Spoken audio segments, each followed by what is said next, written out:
మనకు ఉస్నాబాద్కి పోయే హైవే ఇది. ఆ ఎదురుగా కనిపిస్తుంది కదా, అది ఎక్స్ రోడ్. అంటే ఇట్లా లెఫ్ట్ సైడ్ రైట్ సైడ్ వేరే ఊరికి పోయేది. స్ట్రైట్గా బండి వస్తుంది కదా, అదేమో మన జనగం పోయేది. ఓకే, ఇది మనకి సైట్. మనకి ఇట్లా గేట్ ఉంది కదా, గేట్ ఎంట్రన్స్ ఇట్లా ఆపోజిట్ ఇది ఉంటుంది. ఈ పెద్ద రోడ్కి హైవేకి ఈ సెట్ బ్యాక్ కూడా చేసింది 4-వేకి. ఈ దానికి మనకి ఫస్ట్ బిట్ వస్తుంది 20 గుంటల ల్యాండ్ ఇది. ఓకే, ఇక్కడ లెఫ్ట్ సైడ్ ఉంది కదా, ఆ left side free cost wall నుండి ఇక్కడ దాకా మనకి రోడ్ ఫేసింగ్ తోటి వస్తుంది. ఆ రైట్ సైడ్ మొత్తం వరి పొలాలు. ఓకే, మనకి ఎదురుగా కడీలు కనిపిస్తున్నాయి కదా, ఆ కడీలు కనిపిస్తున్నాయి లెఫ్ట్ సైడ్, అటు రైట్ సైడ్ మొత్తం 20 గుంటల భూమి ఇది. ఇది జనగం నుండి ఒక 5 కిలోమీటర్లు ఉంటాయి, 4-5 కిలోమీటర్లు ఉంటాయి జనగం నుండి.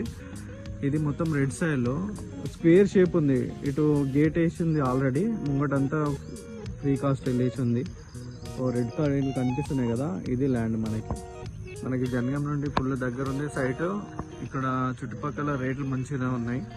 ఇది మనకు ఉస్నాబాద్ హైవే కరీంనగర్ పోతుంది ఇట్లా స్ట్రైట్గా.